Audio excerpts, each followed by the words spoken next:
The crowded city bus came to a jarring halt. A young black woman stepped on, dressed smartly, holding a laptop bag. But before she could choose her seat, the driver barked, "Back of the bus! Rules are rules!" Passengers turned to watch as she froze, stunned. It wasn't just humiliating, it was chillingly familiar.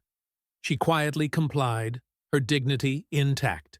But the driver didn't know that karma was about to punch harder than prejudice ever could. Within minutes, the seat he denied her would cost him everything, and she would become the most respected person on that bus. It was a crisp Monday morning in Atlanta. Commuters were rushing, coffee in hand, hoping to make it to work on time. Among them was Danielle Harris, a young corporate attorney on her way to court for one of the most significant cases of her life. Calm and poised, she boarded Bus 48 as she did most mornings. Wait a second, and tell us where you're watching from in the comments. Don't forget to subscribe for more powerful stories like this. But today was different.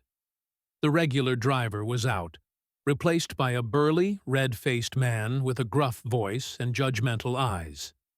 As Danielle stepped on and reached for the front seat, he slammed his palm against the steering wheel.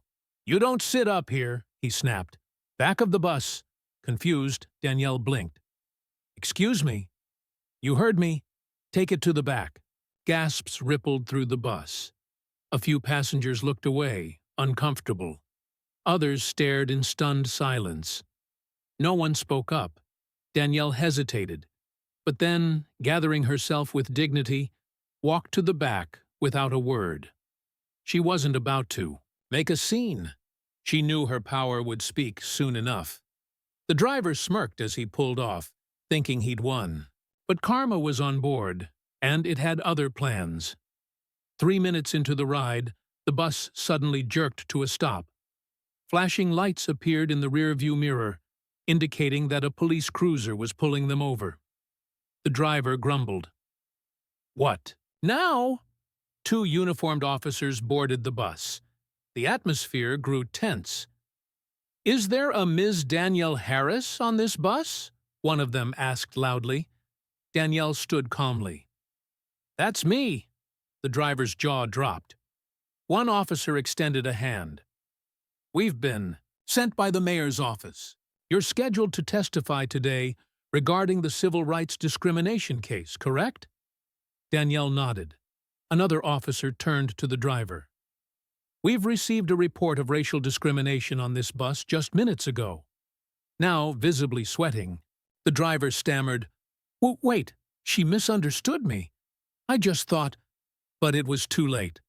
Danielle stepped forward. "He told me to sit at the back, in front of the entire bus." Gasps echoed again, this time louder, angrier. The officer looked at the driver. "Step off the bus. You're under investigation for racial misconduct under state transportation policy." Passengers murmured in support of Danielle.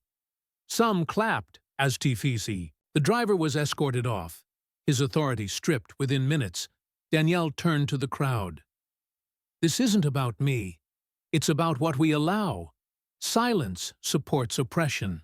As the officers led the disgraced driver away, Danielle walked back toward the front of the bus. This time, not just to sit, but to lead by example. The very seat she was denied now became a symbol of resilience. The passengers, who once stayed silent, applauded. Some offered words of apology. Others shared stories of witnessing similar treatment, but never speaking out. A teenage girl leaned forward from her seat and whispered, "You're like Rosa Parks." Danielle smiled. "We all have that strength inside us. We just need to use it." The new driver assigned by the transit department arrived within minutes and welcomed Danielle aboard like a VIP guest. As the bus moved again, the atmosphere shifted. No longer tense, but proud. That day, Danielle didn't just make it to court, she won her case. Her testimony helped bring justice to dozens of victims who had faced racial discrimination in public. Services.news of what happened on Bus 48 went viral. Headlines read, "Modern Rosa Parks silenced hate with grace." The bus company issued a public apology and implemented mandatory racial sensitivity training for all drivers. The disgraced driver was fired and later sued for prior complaints that resurfaced. Danielle received an honorary city award and was invited to speak at schools, inspiring youth to stand tall against injustice. But her most touching moment came. A week later, back on the same route, a child offered her the front seat. Danielle gently smiled and said, "Only if I sit beside you." Racism hides in uniforms and rules, but dignity walks in silence, and karma rides quietly until it strikes loudest. If you enjoyed this story and thought it provoking, don't forget to like, share, and subscribe for more powerful narratives. Let us know your thoughts in the comments.